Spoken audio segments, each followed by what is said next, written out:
I wasn't asleep. I'd stopped sleeping 3 weeks ago, really sleeping anyway. What I did now was something closer to surveillance. Eyes closed, breathing measured, body still. Waiting.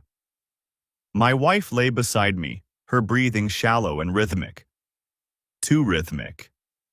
The kind of breathing you practice when you want someone to think you're unconscious. I'd been a forensic accountant for 15 years and an FBI financial crimes analyst for 7 before that. I'd spent my career watching people pretend to be something they weren't. Numbers don't lie, but people do. And Megan was lying right now, even in her sleep. Or whatever this was. The clock on my nightstand read 2 a.m. 30 minutes ago, I'd watched her on my phone screen, the hidden camera in our garage feeding directly to my cloud account. I'd watched her walk barefoot across the concrete floor in her silk robe, the one I'd bought her for our 7th anniversary. I'd watched the side door open, watched a man step inside like he owned the place. I'd watched him take her face in his hands and kiss her in a way that made my stomach turn to concrete. I'd watched her smile. Really smile. The kind of smile I hadn't seen directed at me in years, maybe ever. Then I'd watched her hand him a suitcase, vintage leather, combination lock, the same style as the one I'd found 3 weeks ago, and I'd watched him slip her a thick envelope in return. They'd talked in whispers, heads bent together like teenagers sharing secrets. She'd laughed at something he said, and the sound of it, even through my phone's tiny speaker, was like a knife sliding between my ribs. Now she lay beside me, breathing her practiced breaths, probably replaying every moment in her mind. Probably feeling his hands on her skin, his lips on hers. I felt nothing. That's not true. I felt something cold and sharp taking shape in my chest. Something that had been growing since I found that first suitcase buried behind the paint cans in our garage. Not anger. Anger is hot and stupid, and it makes you do hot and stupid things. This was different. This was patience. This was calculation. This was the beginning of the end of everything she thought she knew about me. Megan stirred beside me, rolling over, her hand reaching across the sheets to find my arm. Her fingers were cool against my skin. I didn't move. Some touches, I realized, are just performances. I was done being the audience. 3 weeks earlier, I'd been cleaning the garage. Saturday morning ritual.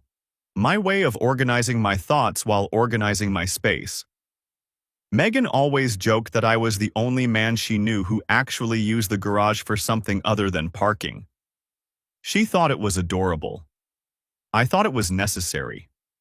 A cluttered space meant a cluttered mind, and in my line of work, a cluttered mind got people killed, or at least imprisoned. I'd been moving boxes, rearranging shelves, when I found it. A vintage leather suitcase wedged behind a stack of paint cans I hadn't touched in at least a year. Brown leather, brass hardware, combination lock. Dusty, but not aged. Someone had placed it there recently. I tried the obvious combinations. Our anniversary, 0714. Her birthday, 0318. Mine, 1105. Nothing. That evening, I mentioned it casually. We were making dinner together, or rather, I was making dinner while Megan sat on the counter with a glass of wine, telling me about her week at work. Found something interesting in the garage today, I said, not looking up from the onions I was dicing. Old suitcase behind the paint cans. You know anything about it? She didn't flinch, didn't pause, didn't even put down her wine glass. Must be from the previous owners. We probably just never noticed it. Maybe, I said. Should we try to open it? See what's inside? Here's what she should have said. Yes, let's crack it open. Could be something valuable in there. Or, let's take it to a locksmith. Or even, just throw it out, who knows what's in that thing. What she actually said, don't bother. It's probably empty or full of moth-eaten clothes, just toss it. She didn't ask what was inside. She didn't suggest opening it. She already knew. I smiled and changed the subject, filing away the information like I'd filed away 1,000 inconsistencies over 22 years in law enforcement and private practice. An alarm was ringing somewhere deep in my brain, soft but insistent. We'd lived in this house for 8 years. I'd cleaned that exact spot 12 months ago. That suitcase wasn't from the previous owners. But I didn't break the lock. I didn't confront her. I'd learned long ago that the first rule of investigation is observation. You watch, you wait, you let the subject reveal themselves. So that's what I did. For the next 4 weeks, I checked that suitcase every few days. Always when Megan was out, always with the precision of someone documenting evidence. I photographed it from multiple angles. I measured its position relative to the paint cans, the wall, the floor, down to the centimeter. It moved. Not much, just slight shifts in position, as if someone had taken it out and put it back without quite matching my measurements. Someone was accessing it. Someone who thought they were being careful but wasn't careful enough. On day 28, the suitcase was gone. I came home from work to find the space behind the paint cans empty. Megan was already home, cooking dinner, humming something under her breath. She didn't mention the suitcase, neither did I. But I found something else. A single white pill on the concrete floor, right where the suitcase had been. Small, round, a pharmaceutical imprint I didn't recognize. Not my medication. Not hers, as far as I knew. I pocketed it. 3 days later, I installed the camera. The smoke detector in our garage had been there since we moved in. It took me 45 minutes and a trip to a specialty electronics shop to replace it with something that looked identical, but contained a motion-activated camera with cloud upload capabilities. The kind of equipment that paranoid spouses and corporate investigators use to catch people in lies. I'd never thought I'd be one of those people. Then again, I'd never thought my wife would be sneaking around our garage in the middle of the night. I told no one.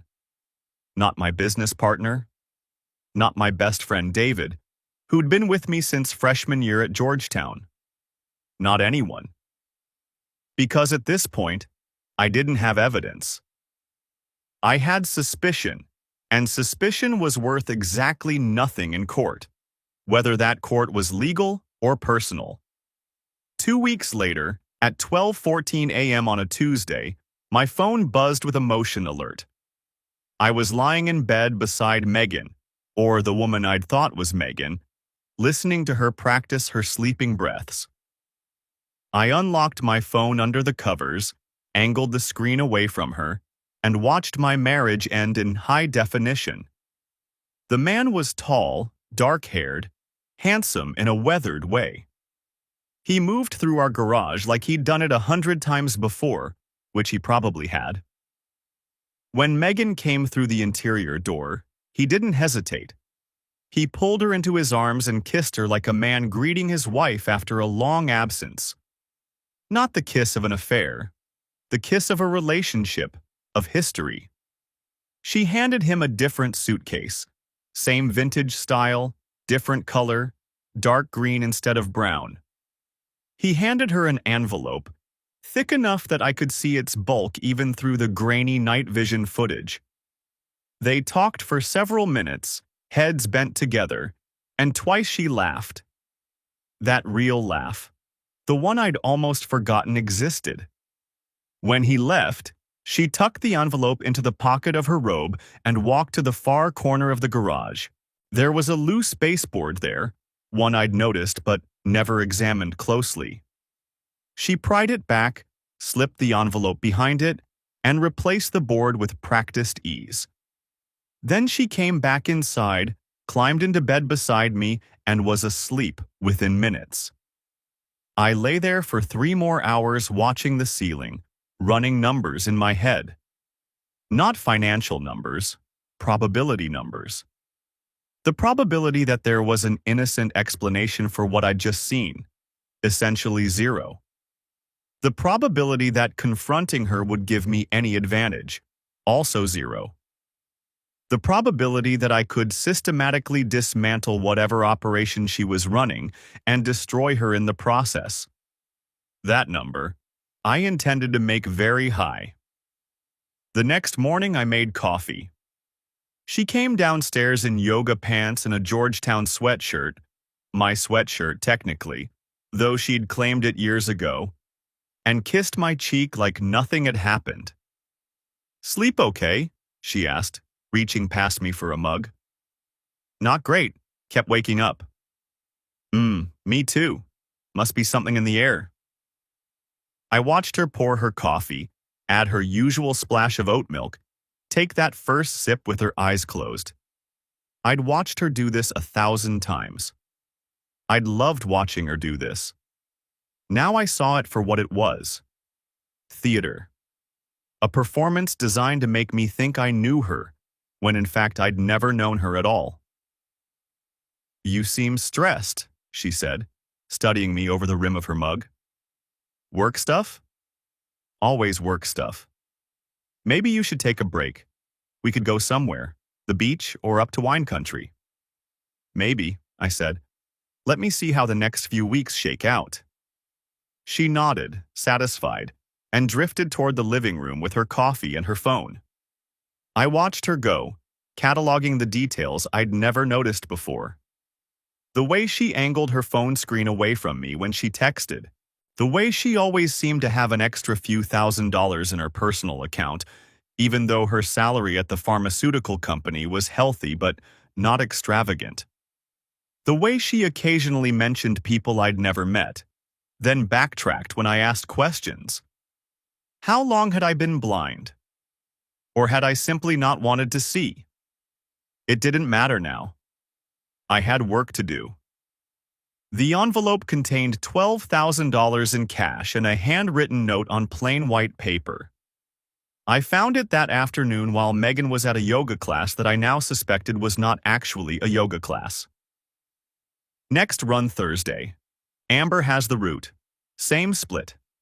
Miss you, K. The handwriting was bold, masculine, confident. But the initial caught my attention. K. Not Connor or Chris or whatever the man's name was.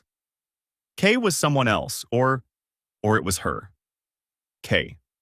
Megan's name was Megan. Maiden name Kelsey, according to our marriage certificate. Megan Ann Kelsey. But what if that wasn't true? I photographed the note, the cash, the envelope itself.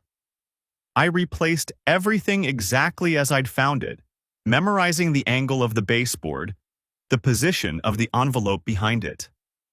Then I sat in my car in the garage for 20 minutes, thinking. Amber has the route. Amber.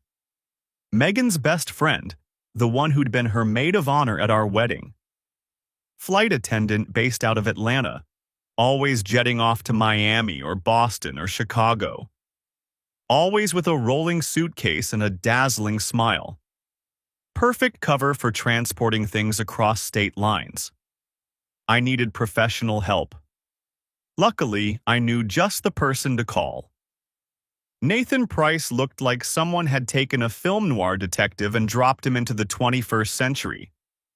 Gray hair cropped short, a face that had seen too many late nights and bad coffee, and eyes that missed absolutely nothing.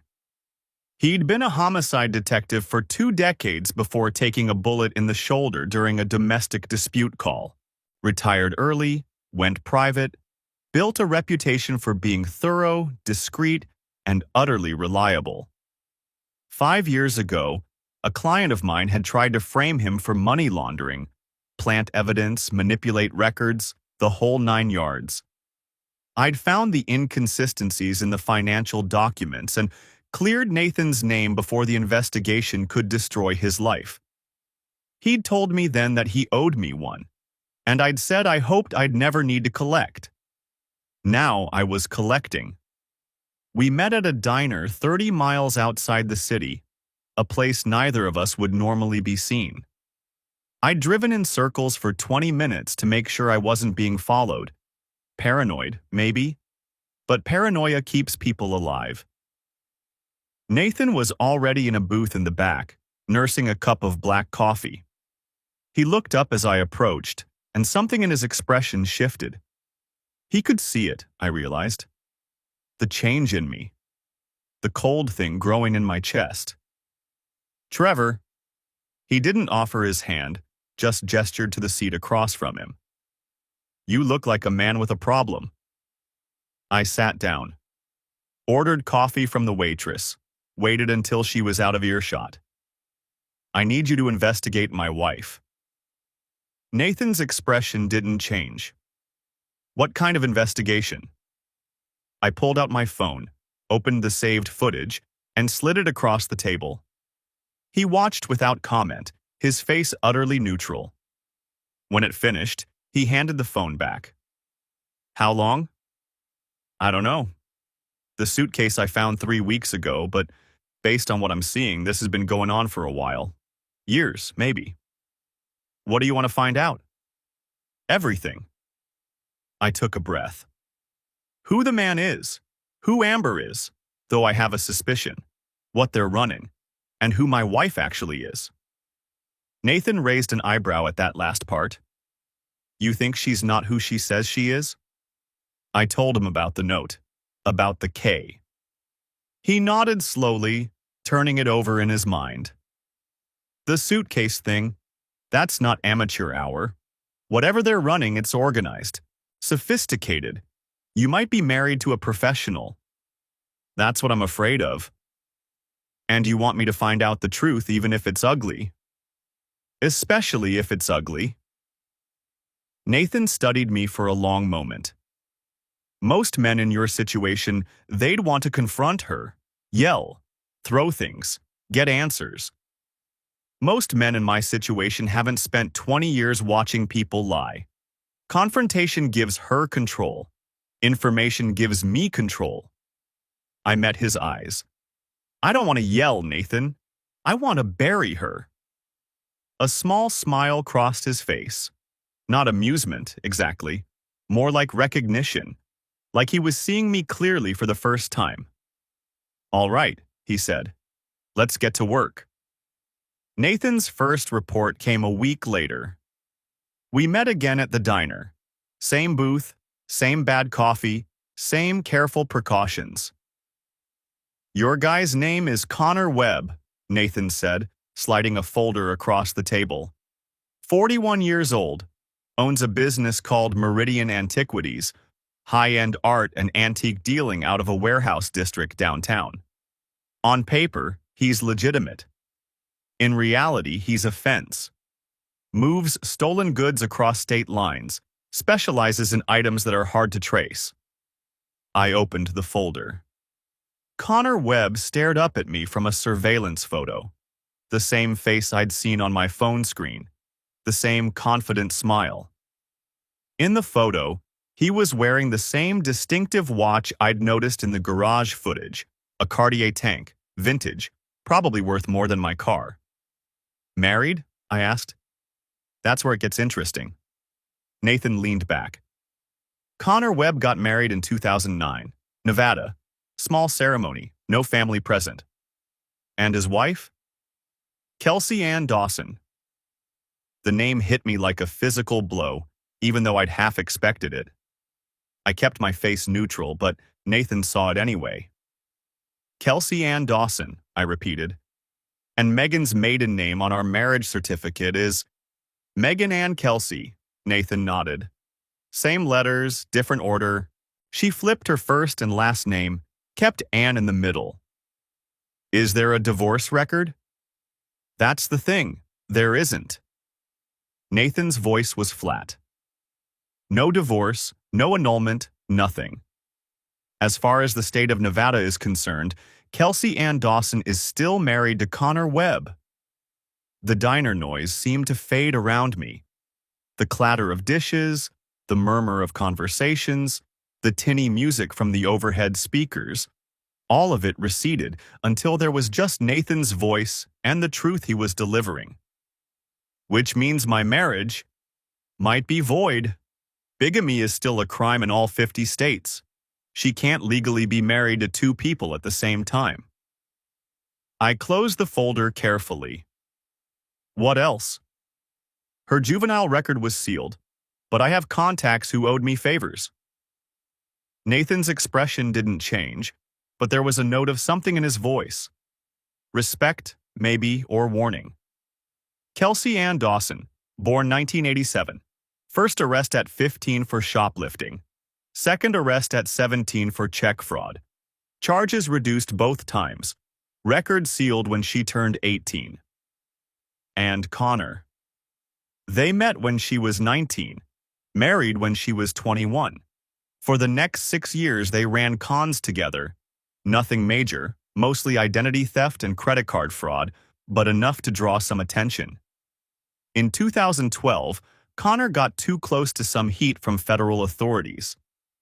Kelsey disappeared. Disappeared? Vanished. No trace. New identity, new life, new name. Nathan smiled grimly. She's good, Trevor. Really good. Reinvented herself completely. Got a degree from a mid-tier state school, built a career in marketing, established a whole new identity. By the time she met you, Megan Ann Kelsey was a real person with a real credit history and a real job. And I was what? Cover? Maybe. Or maybe she saw an opportunity and took it. A forensic accountant with a clean record, stable income, respectable reputation. You were the perfect shield. No one would suspect the boring husband. I almost laughed at that. Almost. The boring husband. That's what she called me? Nathan hesitated. Actually, that's exactly what she called you. I'll get to that. The picture filled in over the next several weeks. Nathan was thorough, methodically thorough, leaving no stone unturned, no thread unpulled. Every report brought new revelations, each one worse than the last. The pharmaceutical angle was brilliant, I had to admit. Megan, Kelsey, worked as a marketing director for a mid-size pharmaceutical company. Her job gave her access to shipping schedules, distribution routes, security protocols. She knew exactly when and where valuable medications would be vulnerable. Connor's antiquities business was the fence. He had the connections, the logistics, the network to move stolen goods across state lines without triggering suspicion. Art and antiques provided perfect cover. Who would question a dealer transporting valuable items? And Amber LeClaire was the courier. Flight attendant based out of Atlanta with regular routes to Miami, Boston, Chicago, all cities with major pharmaceutical distribution hubs. She could carry a suitcase onto a plane without anyone looking twice. She could meet contacts in airport lounges and hotel lobbies. She could move product across the country with nothing more than a smile and a rolling bag. It was elegant. It was sophisticated. It was probably worth millions over the years they'd been running it. And it was all built on my wife's lies. There's one more thing, Nathan said during our third meeting. His voice had a different quality now, hesitation, almost. I managed to get Amber alone, told her I was investigating Connor for federal authorities, implied that cooperating early would be better for everyone. She talked? She's scared. She didn't sign up for federal charges and she can see the writing on the wall. Nathan paused. She's willing to give you records, dates, amounts, everything you need. In exchange for? Nothing yet. She's hoping for immunity if this goes to court, but she didn't ask me to promise anything. Nathan met my eyes. She also told me something about how Megan, Kelsey, talks about you. I waited. She laughed about you, said you were so boring, so predictable. But his credit is perfect and he never asked questions. She called you the perfect cover. I absorbed this, cataloged it, filed it away with all the other pieces of evidence that made up the picture of my so-called marriage. Did she say anything else? Yeah. Nathan's jaw tightened. She said Kelsey was planning to leave. This year's runs hit their target numbers, and then she's taking the money and going. You'd wake up one morning and she'd be gone. No note, no explanation, nothing. Just like she disappeared from Connor in 2012. Except this time, she'd have your money too, or as much of it as she could get her hands on. I thought about that for a long moment.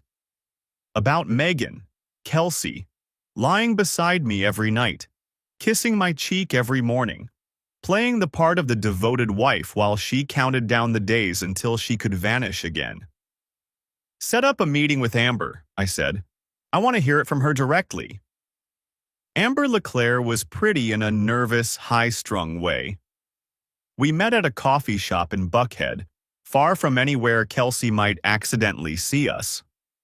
She kept glancing at the door, twisting her hands around her paper cup, radiating anxiety like a signal fire. I didn't know it was going to be like this, she said, before I'd even sat down. I thought it was just, I don't know, like a side thing. Moving some stuff around, making some extra money. I didn't know it was federal. What exactly have you been moving? Pharmaceuticals, high-demand stuff, name-brand prescriptions, medications that people can't afford at regular prices. Kelsey knows when shipments are vulnerable. Connor has buyers lined up and She trailed off, looking miserable. I just carried the suitcases. How long? 4 years, since 2020, right after everything shut down. Kelsey called me, said she had an opportunity, said it was low risk and high reward. Amber laughed bitterly. Low risk? Right. I pulled out my phone, showed her a photo of Kelsey and Connor together, one Nathan had taken outside a hotel 2 weeks ago. And them? How long has that been going on? Amber's face twisted. As long as I've known her. They never really stopped. Even when she was with you, even when they weren't running jobs together, they'd still see each other. Hotels. His place when you were traveling. She said you worked a lot, so it was easy. She said I worked a lot. She said a lot of things. Amber looked at me, and for a moment, something like pity crossed her face. She used to joke about you. Not mean jokes, just dismissive. Like you were furniture, part of the set design. The boring husband. Yeah? Amber winced. I'm sorry. I know that's not what you want to hear. I want to hear the truth. That's the only thing I want. She studied me for a long moment. You're not like she said. She made you sound like this soft, naive guy who couldn't see what was right in front of his face. But you're not, are you? No, I said quietly. I'm not. So what are you going to do? I smiled. It wasn't a friendly smile. I'm going to make her wish she'd never heard my name. David Foster's office occupied the entire 47th floor of a downtown high-rise, all glass walls and modernist furniture and views that screamed success. David himself was the same as he'd been in college, sharp, loyal, and possessed of a moral flexibility that made him an exceptional divorce attorney. We'd been friends for 23 years. He was the only person I'd told about any of this. Let me see if I understand, he said, leaning back in his leather chair. Your wife is actually someone named Kelsey Dawson. She was already married when she married you, making your marriage legally void. She's been having an affair with her first husband for at least 4 years. And they've been running an interstate pharmaceutical theft ring using her position at her company to provide inside information. That's the summary, yes, David whistled low. And you're sure about all of this? The documentation is solid? I handed him the folder, 3 inches thick now, filled with Nathan's reports, Amber's testimony, surveillance photos, financial records I'd pulled together using my own forensic accounting skills. Kelsey's secret savings account alone held $287,000, all of it from the operation, none of it reported to the IRS. David paged through the documents, his expression shifting from surprise to admiration to something approaching awe. "This is comprehensive," he said finally. This is prosecutable. Multiple times over." "I know. So what do you want? Divorce? Criminal charges? Civil suits?" "All of it." I met his eyes. "I want an annulment, not a divorce. The marriage was fraudulent from the beginning. I want it declared void ab initio, which means I keep all assets acquired during the quote-unquote marriage." "We can make that case." "I want her reported to the IRS for tax evasion. She hasn't been paying taxes on her criminal income." "Done." "I want an anonymous tip sent to her company's security department. Enough detail that an investigation will lead directly to her." "Easy." "And I want a package delivered to the FBI. Everything we have on the theft ring. Connor as the ringleader, Kelsey as the inside source, Amber as the courier. I still have contacts there. They'll know what to do with it." David was quiet for a moment, studying me. "You want to destroy her? Completely." "I want justice," I corrected. "Everything I'm doing is legal. Everything I'm reporting is true. She committed the crimes. I'm just making sure the appropriate authorities know about them." "That's a very precise distinction." "I'm a precise person." David smiled. Not quite his usual grin, something sharper and more knowing. "You know, in all the years I've known you, I've never seen this side of you. The forensic accountant, sure. The analyst, absolutely. But this?" He gestured at the folder. "This is something else. This is what she made me." "No." David shook his head. "This is what was always there. She just gave you a reason to let it out." Maybe he was right. Maybe Kelsey had unknowingly woken something in me that had been sleeping for years. Something cold and calculated and utterly without mercy. If so, that was her mistake. The next 2 weeks were about preparation, positioning, making sure every piece was in place before I made my move. I moved my personal belongings to a storage unit, a few items at a time. Books, clothes, documents, anything I couldn't bear to lose if things went sideways. I opened new bank accounts that Kelsey didn't know about and quietly transferred funds. I changed the beneficiaries on my life insurance and retirement accounts. I documented everything. And I watched Kelsey continue to perform her role as my loving wife, never suspecting that the curtain was about to fall. "You've seemed distracted lately," she said one evening. We were on the couch, her feet in my lap, a movie neither of us were watching playing on the TV. "Everything okay?" "Just work stress," I said. "Big case coming up." "Anything you want to talk about?" I looked at her, really looked at her, and saw the mask clearly now. The concerned expression, the gentle touch, the attentive questions. All theater, all performance, all designed to keep me docile and unsuspecting while she counted down the days until she could take my money and disappear. "No," I said, "nothing important."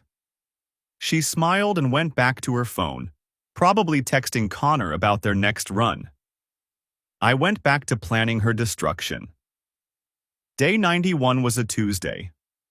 I woke early, 4:30 a.m., 2 hours before Kelsey's alarm, and lay in the dark, running through the timeline one more time. Everything was in place, every piece positioned, every domino ready to fall.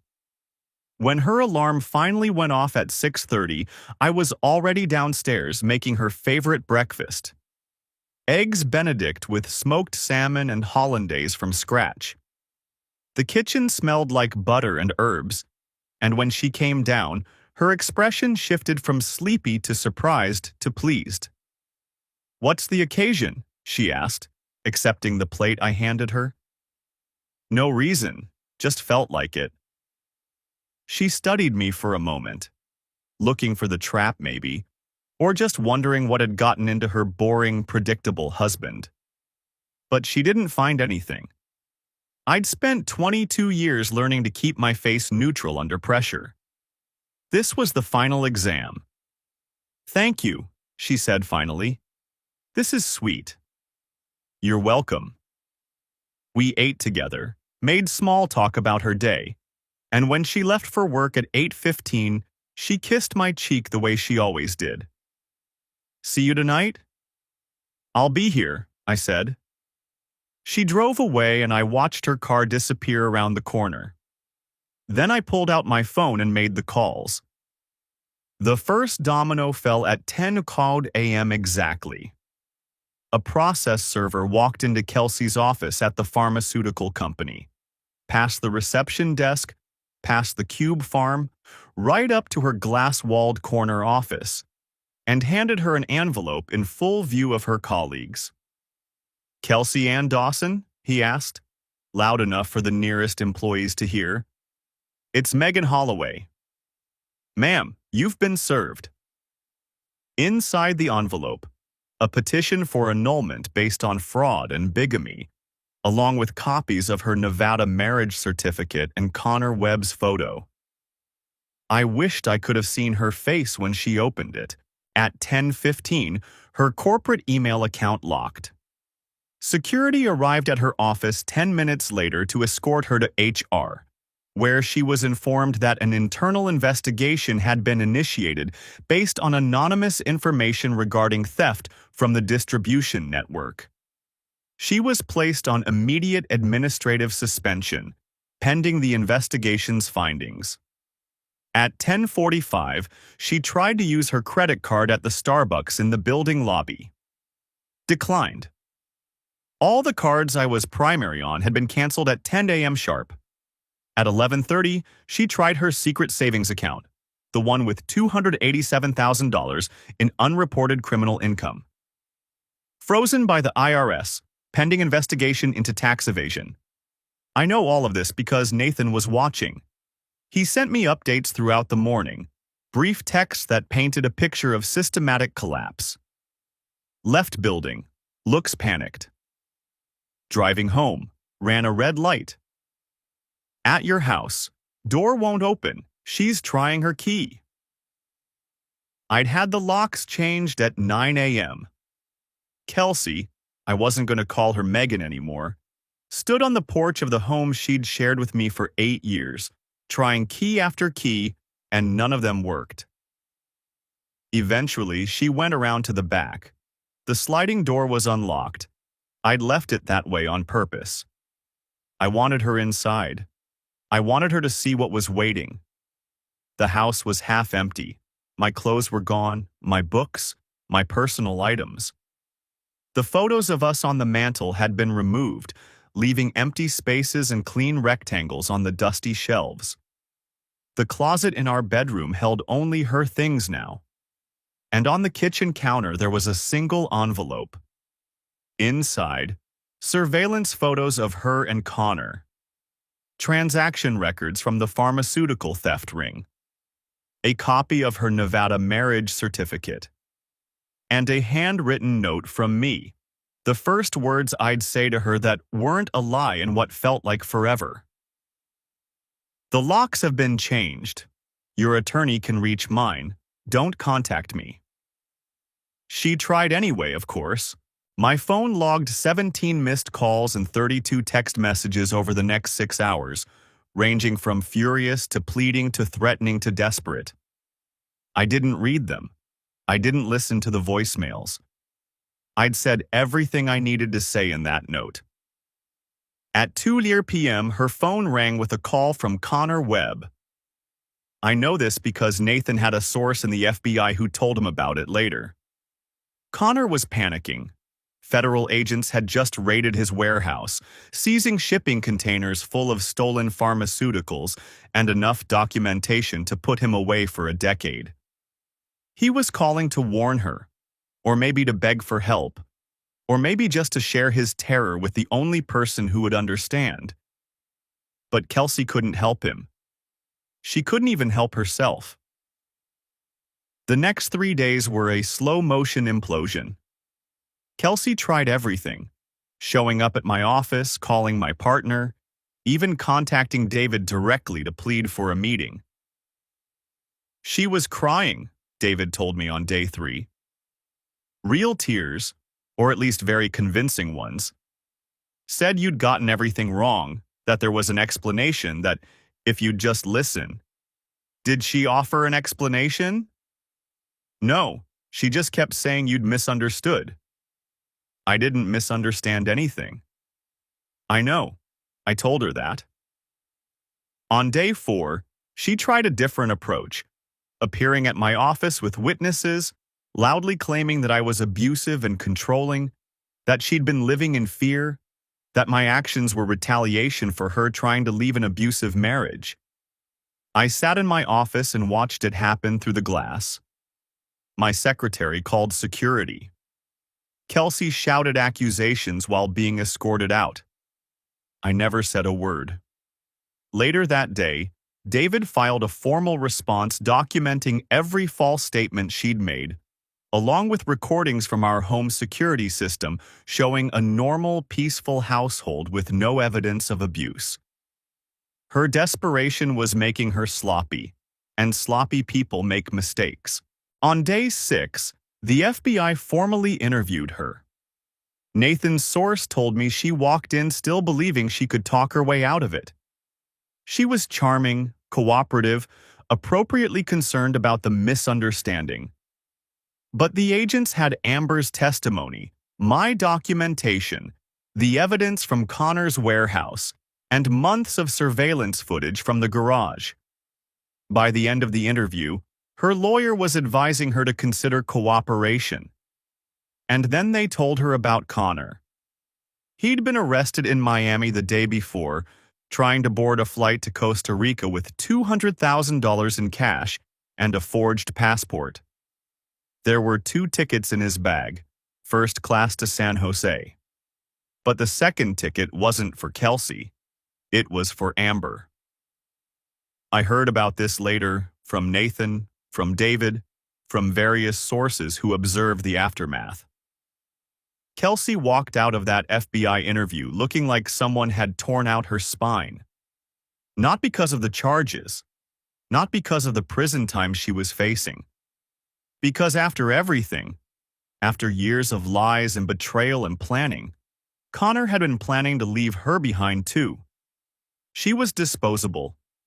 She'd always been disposable, and she'd never even known it. The annulment was granted 3 weeks later. The marriage was declared void from the beginning.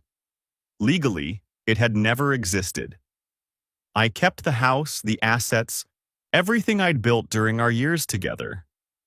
Kelsey had no claim to any of it because she'd never been my wife. The criminal charges took longer to work through the system. Bigamy, tax evasion, conspiracy to commit interstate theft. Her pharmaceutical company filed a civil suit for damages that would financially cripple her, even if she avoided prison time. The IRS wanted their share of the unreported income, plus penalties and interest. When the dust settled, she was looking at 5 to 8 years federal, depending on how much she cooperated and how good her lawyer was. Connor Webb got 12 years. The first ticket to Costa Rica turned out to be a pattern, He'd been planning his exit for months, skimming from the operation, preparing to disappear the same way Kelsey had disappeared from him in 2012. Maybe there was some poetic justice in that. Amber LeClaire got 18 months and a supervised release program.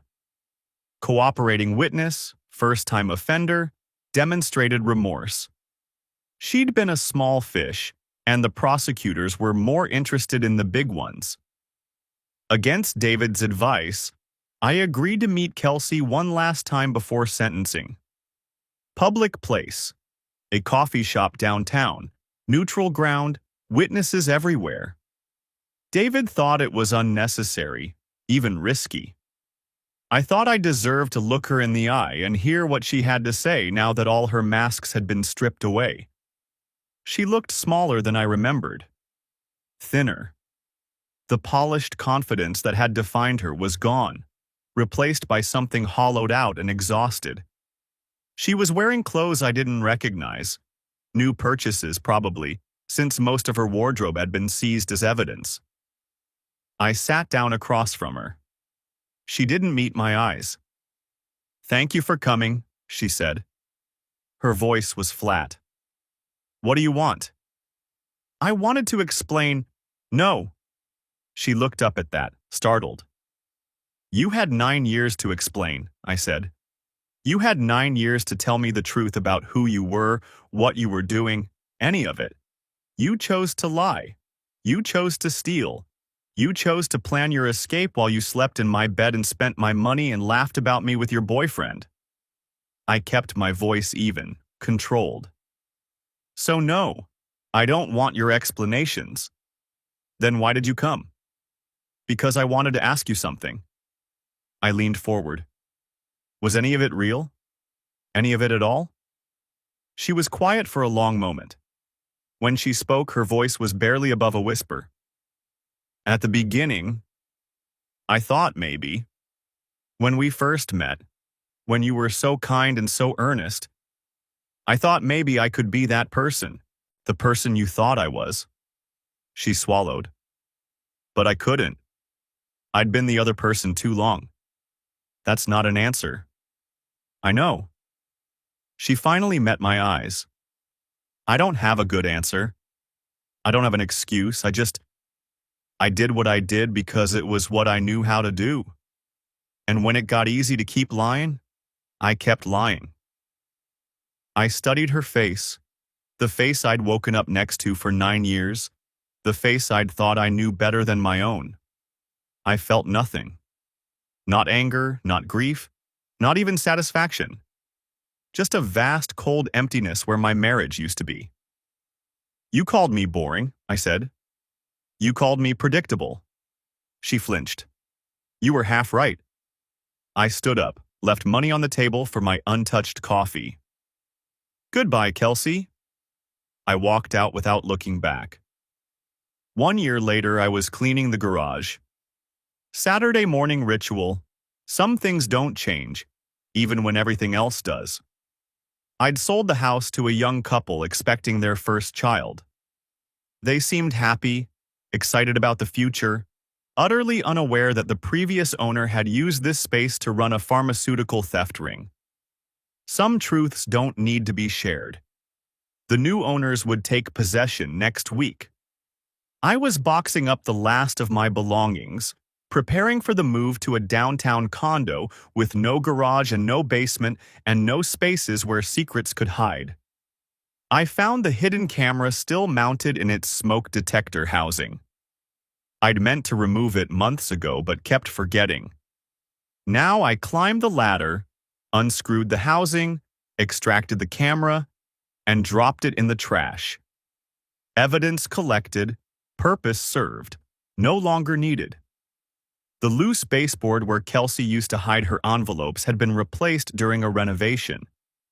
The new board was flush, secure, permanently fixed. Nothing could hide behind it anymore. I carried the last box to my car, took one final look around the empty garage, and closed the door. The news article appeared 6 months after that. I found it while scrolling through headlines on my phone. Eating breakfast in my new condo. Pharmaceutical theft ringleaders sentenced. There was a photo of Connor being led into federal court in handcuffs. There was a paragraph about Kelsey, referred to by her legal name, Kelsey Ann Dawson, receiving a 6-year sentence. There was a mention of the estimated $4.2 million in damages recovered by the pharmaceutical company. I read it twice, then closed the browser and finished my coffee. Later that week, a letter arrived at my office. No return address, but I recognized the handwriting immediately. The same bold, angular script I'd seen in the note behind the baseboard years ago. I held it for a moment, feeling the weight of it, wondering what she could possibly have to say now, after everything.